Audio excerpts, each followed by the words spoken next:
Bonjour tout le monde. Alors aujourd'hui on se retrouve pour une nouvelle vidéo. Je vais vous faire partager une recette. J'ai fait la découverte là très récemment. Je voulais absolument vous montrer. Donc c'est une recette de brioche ultra moelleuse et surtout faite en moins de 10 minutes sans robot. Donc en fait j'avais hâte de tester pour voir ce que ça donnait et franchement je ne suis pas déçue. Donc vous aurez besoin d'un sachet congélation. Je vais vous expliquer pourquoi tout à l'heure. Vous allez avoir besoin de 500 g de farine, 125 ml de beurre fondu. Donc c'est du beurre fondu, hein, c'est pas de l'huile. 3 cuillères à café de sucre en poudre, un jaune d'œuf, un blanc d'œuf qu'on a séparé. On va utiliser que le blanc et le jaune pour la dorure. Une cuillère à café de sel, un sachet de levure boulanger, j'ai pris levée rapide, donc vous pouvez prendre une autre, de l'arôme de fleur d'oranger, du lait et de l'eau, donc 125 ml à chaque fois.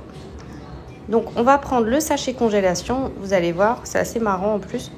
Donc on le place dans un saladier juste pour que ça tienne bien. Et là, on va verser tout ce qui est liquide, donc du lait tiède. Donc l'eau et le lait doivent être tièdes hein, pour la levée de la levure. On mélange les liquides, donc l'eau, le lait, le beurre fondu. Donc fondu au micro-ondes, hein, pas du beurre mou. Ensuite, on va ajouter le sachet de levure, donc dans le mélange tiède.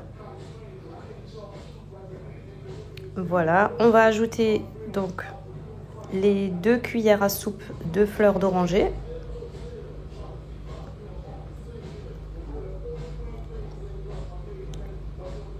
Le blanc d'œuf.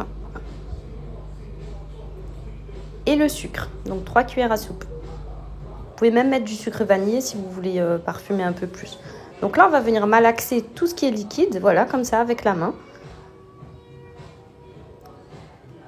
Et ensuite, on va ajouter la farine. Donc la farine, j'ai dit 500 g, mais ça dépend de la farine que vous allez utiliser. Donc du coup, y a des farines où on a besoin d'un peu plus ou d'un peu moins. Donc allez-y progressivement, c'est encore mieux. Donc vous mettez le tout dans le sachet. Et là, pareil, vous allez le tenir fermé au bout. Et vous allez malaxer.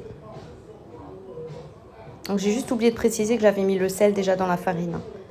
Donc voilà, et là vous malaxez, vous tenez bien le haut du sachet. Hein. L'idéal c'est d'avoir un sachet zip. Donc là vous malaxez bien. Et vous allez voir, ça va créer une pâte. C'est assez magique en fait, c'est pas mal. Ça aussi, ce qui serait bien aussi, c'est de le faire avec un enfant. Je pense qu'il s'amuserait bien. Donc là vous malaxez en fait, vous y allez. Ça fait office de pétrin. Donc pour celles qui n'ont pas de robot, c'est juste top. Et qui n'ont pas envie de pétrir à la main. Donc du coup, voilà, vous malaxez bien.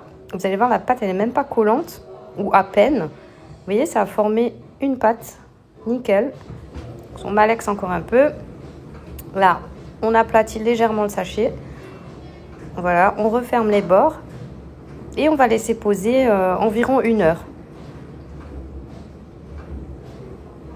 Donc vous voyez, la pâte a doublé de volume. Donc on va la sortir du sachet. C'est même pas collé au sachet. On va la sortir. On va faire. Moi j'ai fait des petites boules. Je les ai mises dans un petit moule rectangle et je vais les badigeonner avec du jaune d'œuf. Donc moi j'ai divisé en 8 pour avoir la taille du moule. Après ça dépend le moule que vous allez prendre. Hein. Vous pouvez prendre un autre, un rond, carré, ça dépend. Hein. Donc je badigeonne tout. Donc voilà, une fois que c'est badigeonné, j'enfourne à 180 degrés pendant au moins une demi-heure. Après, il faut juste surveiller la cuisson. Donc là, je voulais vous montrer comme elle est extra moelleuse. Voilà, je vais la découper. Ça sent super bon. Elle est légère, elle est filante. Franchement, c'est vraiment une recette à essayer. Donc je vous la conseille à 100%. Donc voilà le résultat, 8 parts individuelles.